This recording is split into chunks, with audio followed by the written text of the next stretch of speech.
तो आज की इस वीडियो में बात करने वाले हैं हम लोग about 55 mistakes that you should avoid while building a new PC. तो mistake number 1, not having the right tools. PC build करने के लिए आपको चाहिए एक normal screw driver Phillips head वाला, सेकंड एक छोटा Phillips head screw driver, and तीसरा डिपेंडिंग आप कैसे यूज करने वाले, मे बी एक सिजर या फिर एक नॉर्मल प्लायर, ताकि आप स्टैंड हाउस वगैरह टाइट कर सकें। Now this one is my favourite, और वो है मैनुअल्स ना रीड करना, चाहे वो मदरबोर्ड की हो या किसी भी दूसरे कंपोनेंट की। मैनुअल्स में बहुत सारी ऐसी इन्फॉर्मेशन है जो आपको डायरेक्टली शायद ना पता चले, स्पेशली फॉर बिगनर्स। अगर आप पहली बार पीसी बिल्ड करें, taking some time to read the manuals will surely pay off. आपको ज्यादा आसानी होगी, और मे बी कोई एरर कोड्स वगैरह अगर आपके मदरबोर्ड शो अप करता है ड्यूरिंग बिल्डिंग, तो आप उसको जल्दी डायग्नोज भी कर सकते हैं। Not careful while installing LGA processors. LGA processors वो होते हैं जहाँ पे मदरबोर्ड के सॉकेट पे एक्चुअली पिन्स होती है और आपको प्रोसेसर वहाँ इंस्टॉल करना पड़ता है। चांसेस है कि अगर आप ध्यान ना रखें, अगर आपने ज़्यादा स्पीड की या फिर ज़्यादा केयरफुल तरीके से ना काम किया हो, आपकी पिन्स बेंड हो सकती है, जो बहुत ज़्यादा मुश्किल काम है ठीक करना। तो प्लीज़ इस चीज़ का ज़रूर ध्यान रखें। Not being careful while installing those tiny M.2 screws. ये मिस्टेक मैं कई बार कर चुका हूँ। M.2 स्क्रूज को हैंडल करने के टाइम बहुत ध्यान से करें, बिकॉज अगर वो कहीं रुक जाए, कहीं अटक जाएंगे, तो चांसेस है कि आपका मदरबोर्ड शॉर्ट हो जाए या कभी कभार PSU में भी घुस सकते हैं। तो इस चीज़ को बड़े ध्यान से करें। Not installing the IO shield of motherboard.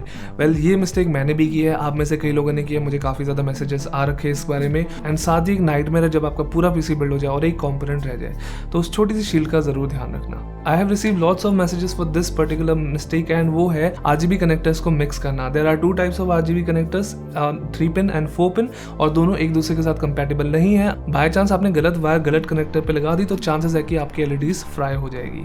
Plugging the SATA drive in the wrong port. Depending आपके पास कौन सा मदरबोर्ड है, हर SATA पोर्ट में भी हर टाइम एक्टिव ना हो, तो जरूर एक बार अपने मदरबोर्ड के मैनुअल को पढ़ ले। Installing the RAM sticks in the wrong slot. फिर से याद दिला रहा हूँ, मदरबोर्ड के मैनुअल को पढ़ो, वहाँ पे सही स्लॉट्स के बारे में इंफॉर्मेशन दी गई है, उसको कंसल्ट करते हुए अपनी रैम स्टिक्स इंस्टॉल करो। Not connecting the fan connector of the pump और the air cooler.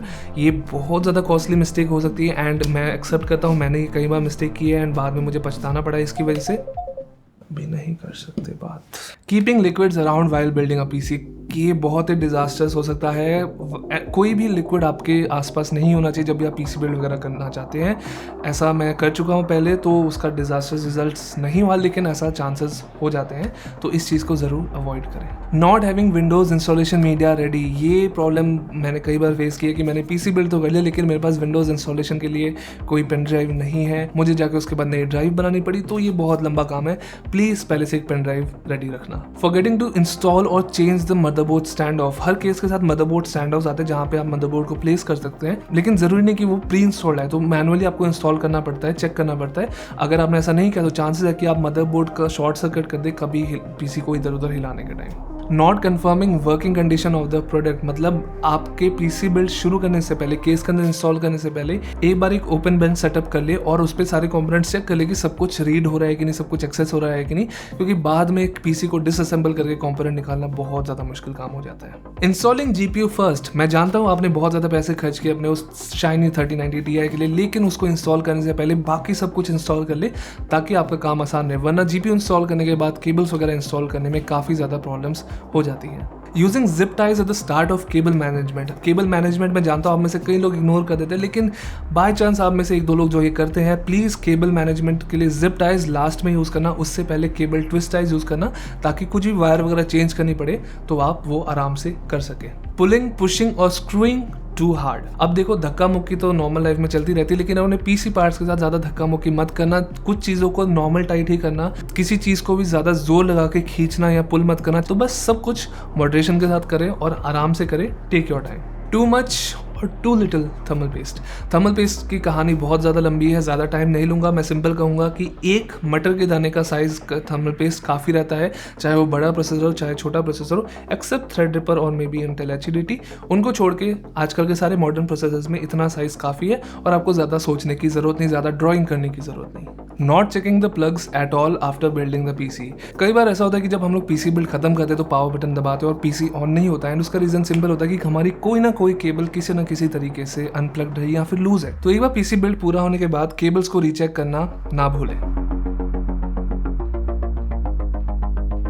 Top exhaust से डस्ट फिल्टर ना निकालना। अगर आपने अपना AIO टॉप पे इंस्टॉल किया है तो उसके ऊपर का डस्ट फिल्टर हटा दे, वरना ये आपकी परफॉर्मेंस को थोड़ा बहुत इंपैक्ट जरूर कर सकता है। Not checking the orientation of the fan. एक नॉर्मल फैन एक तरफ से हवा पुल करता है, एक तरफ से पुश करना, तो ये देखना जरूरी होगा कि आपकी हवा किस तरफ से जा रही है। तो नॉर्मली जिस साइड पे आपका फैन का फ्रेम होता है उस साइड से हवा एग्जिट करती है और अपोजिट साइड से हवा एंटर करती है फॉर मोस्ट नॉर्मल फैंस। तो इस चीज का जरूर ध्यान रखें जब आप अपने केस या फिर AIO पे फैंस इंस्टॉल कर रहे हो। Fan clearance does not mean radiator clearance. अगर कोई केस 120 मिलीमीटर के 3 पंखे सपोर्ट करता है, इसका मतलब ये नहीं है कि वो 360 millimetre radiator by default support करेगा। तो प्लीज अपने केस की स्पेसिफिकेशंस को जरूर ध्यान से पढ़ें। Not considering clearance for all in one cooler या फिर air cooler.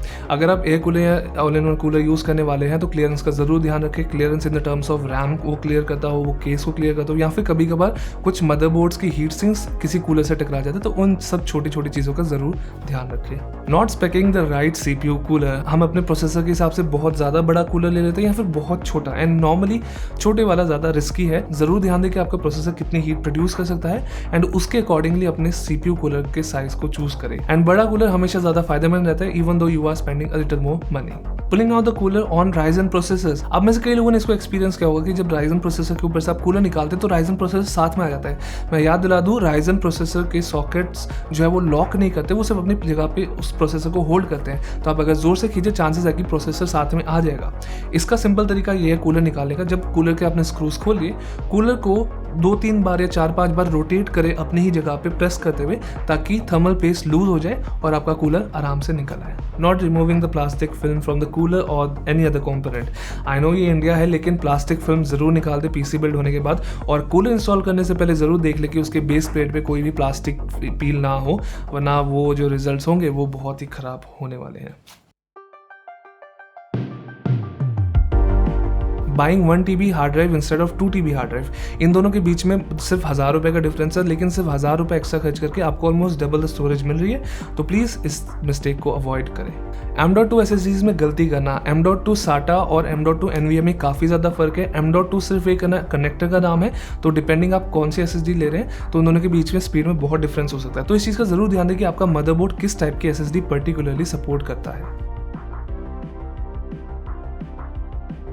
Mixing PSU cables. आप किसी एक ब्रांड की PSU केबल्स किसी दूसरे ब्रांड के PSU के साथ नहीं कनेक्ट कर सकते। Those are not usually compatible, और ऐसा करने से चांसेस है कि आपके PC में या तो शॉर्ट सर्किट होगा या फिर आपका कोई कंपोनेंट खराब होगा। तो please be careful. Only looking at 80+ certification. 80+ certification सिर्फ PSU की एफिशिएंसी को डिनोट करता है, उसकी क्वालिटी का डायरेक्ट रिलेशन नहीं है। तो अगर आपके पास बहुत ज़्यादा हाई पावर कंपोनेंट्स है तो इट्स बेटर कि आप प्रॉपर रिव्यूज़ पढ़ें जिसमें एफिशिएंसी के अलावा भी बाकी चीज़ों के बारे में बात की गई हो। Fast RAM is good but buying ultra fast RAM is may be sometimes bad. देखो, डिपेंडिंग आप कौन सा CPU या मदरबोर्ड यूज कर रहे हैं, बहुत ज्यादा हाई स्पीड रैम यूज करना मे बी डेंजरस हो सकता है जस्ट बिकॉज वो आपके किट के साथ कंपैटिबल ही ना हो। तो एक बार जरूर मदरबोर्ड की वेबसाइट पे जाके QVL लिस्ट को चेक कर ले। फॉरगेटिंग टू इनेबल XMP बहुत ज़्यादा कॉमन है, सिंपल सा काम है। मदरबोर्ड की बायोस सेटिंग्स खोलो, वहाँ पे XMP वाला बटन ऑन करो and lead a happy life. Buying ultra tall RAM sticks for a small case. Chances है कि आपकी जो अल्ट्रा टॉल रैम स्टिक्स है वो आपके कूलर की इंस्टॉलेशन के साथ इंटरफेयर करे, चाहे वो एयर कूलर हो या फिर all in one cooler. Not buying RAM kits. मैं ये बात फिर से रिपीट कर दूं, रैम्स जब भी आप बाय करें कोशिश करना कि आप मैचिंग किट्स खरीदें या फिर जितनी आपको रैम चाहिए उससे ज़्यादा खरीदें। जस्ट बिकॉज कई बार ऐसा होता है कि हम लोग रैम खरीद लेते हैं सिंगल स्टिक ताकि हम लोग अपने बजट में रहें, लेकिन बाद में जाके उसके मैचिंग स्टिक लेना बहुत ज़्यादा मुश्किल होता है। तो उस केस में हमें कई बार पूरा एक नया किट खरीदना पड़ता है, पुरानी रैम सेल ऑफ करनी पड़ती है।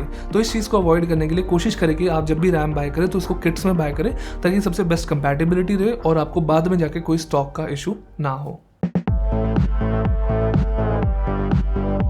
Not checking the motherboard BIOS compatibility. कई बार ऐसा होता है जब हम लोग अपना मदरबोर्ड अपग्रेड कर रहे होते हैं, फिर प्रोसेसर अपग्रेड कर रहे होते हैं, हम ये चेक करना भूल जाते हैं कि क्या वो मदरबोर्ड लेटेस्ट बायोस के साथ आता है कि नहीं। कई बार हमारा प्रोसेसर उस मदरबोर्ड के साथ कंपैटिबल डायरेक्टली नहीं होता और आपको बायोस अपडेट करना कंपलसरी हो जाता है, और वो कई बार बहुत ही ज़्यादा टायरिंग काम होता है। तो एक बार बायोस कंपैटिबिलिटी ज़रूर चेक कर लें। इसी पॉइंट से जुड़ी हुई एक गलती, हर motherboard CPU less BIOS installation support नहीं करता। एक एडवांस फीचर है और कुछ मदरबोर्ड्स के साथ ही आता है, तो एक बार जरूर चेक कर ले क्या आपका मदरबोर्ड ये फीचर सपोर्ट करता है कि नहीं। Not checking the power limit of your motherboard connectors. आपका हर फैन कनेक्टर बहुत ज्यादा एम्पियर नहीं प्रोवाइड कर सकता आपके हाई पावर फैंस के लिए। Similarly her RGB connector unlimited number of RGB LEDs को नहीं कंट्रोल कर सकता, एक सर्टेन लिमिट होती है और ये सारी डिटेल्स मदरबोर्ड की स्पेसिफिकेशंस में मेंशन्ड होती है।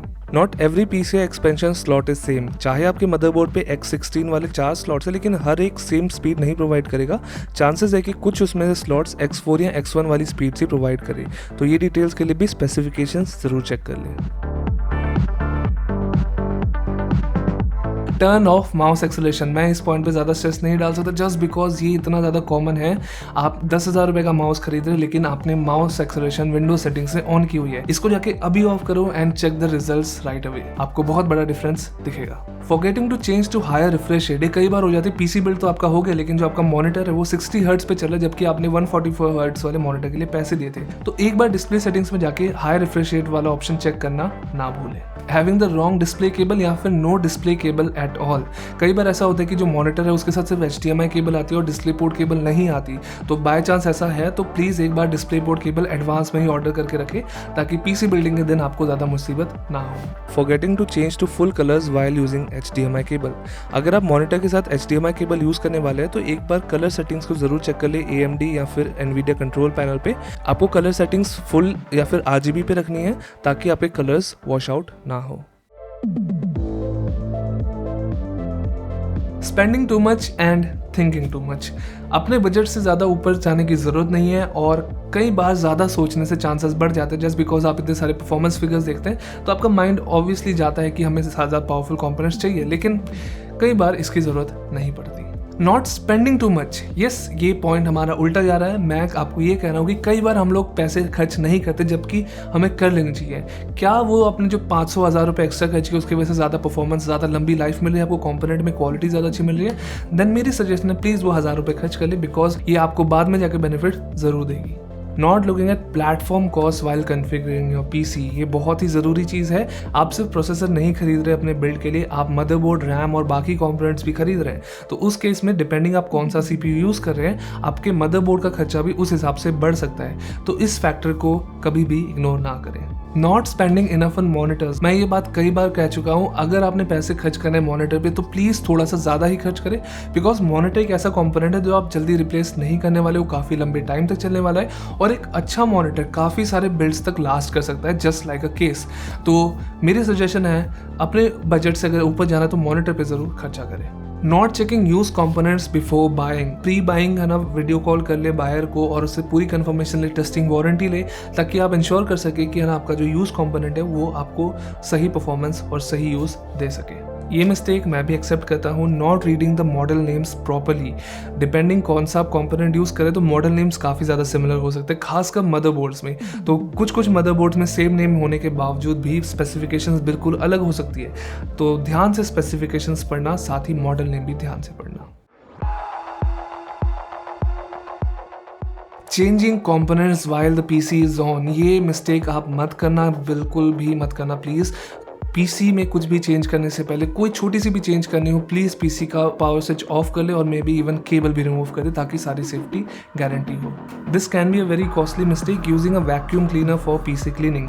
ये आपने कई जगह देखा होगा, एक वैक्यूम क्लीनर को है ना पीसी को साफ करने के लिए यूज़ किया जाता है। ये बहुत ही बड़ी मिस्टेक हो सकती है डिपेंडिंग आपका इन्वायरमेंट कैसा है। वैक्यूम क्लीनर स्टैटिक प्रोड्यूस कर सकता है, कितना वो ज़्यादा पावरफुल है उसके अकॉर्डिंगली वो पीसी पार्ट्स को डैमेज कर सकता है। तो वैक्यूम क्लीनर को डायरेक्टली पीसी क्लीन करने के लिए मत यूज़ करें।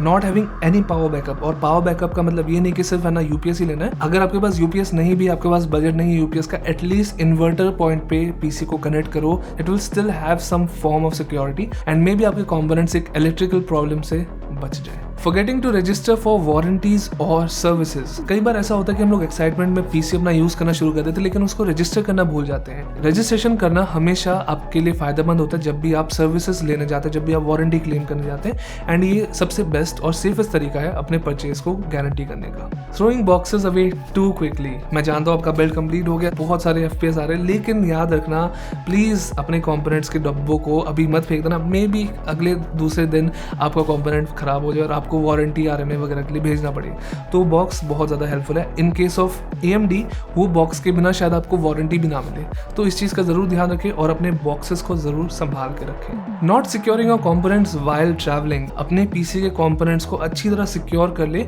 और तभी साथ में ट्रैवल करें। चांसेस है कि अगर आपने ज़्यादा झटके लगाए अपने PC को, उसका GPU निकल जाए, उसकी RAM स्लॉट्स निकल आए, तो कई प्रॉब्लम्स हो सकती है। तो please secure your PC। Using blower on GPU fans, ये प्रॉब्लम मैंने कई बार देखी है जब है ना लोग डायरेक्टली एक बहुत ही पावरफुल ब्लोअर GPU के फैंस पे लगाते हैं, जो बहुत ज़्यादा प्रॉब्लमेटिक हो सकता है। प्लीज़ ऐसा ना करें, ऐसा करने पे आपके फैंस टूट सकते हैं। तो अगर आप ब्लोअर यूज़ करना भी चाहते हैं तो मैनुअली फैंस को होल्ड कर ले अपने पोजीशन पे, उसके बाद ब्लोअर को थोड़ा दूर से एक एंगल पे यूज़ करें। Not being careful while using tempered glass, टूटने के चांसेस बहुत ज़्यादा होते हैं। उसको जब भी आप हैंडल करें, उसको सॉफ्ट सर्फेसेस पे रखें और आराम से रखें, और एजेस किसी भी चीज़ से टकराने ना दें। मैं फिर से रिपीट कर रहा हूँ, एजेस टेम्पर्ड ग्लास के किसी भी चीज़ से टकराने ना दें, बिकॉज वहाँ से क्रैक होने के चांसेस सबसे ज़्यादा होते हैं। And the last mistake you can do while building a PC, not enjoying और being satisfied with your current PC। अगर आपने इतना शाइनी PC बनाया इतनी मेहनत के बाद, तो प्लीज़ उसको एंजॉय करो, उस पर गेम्स खेलो, उस पर काम करो और पूरा अपना पैसा वसूल करो। Don't worry about new components, don't worry about new releases. जब अपग्रेड का टाइम आएगा आपको अपने आप पता चल जाएगा। तो अगर आपके पास कोई दूसरी मिस्टेक्स है बताने के लिए, शेयर करने के लिए, तो प्लीज़ कमेंट्स में ज़रूर बताना। मैं मिलूंगा आपको अगली बार। Till then.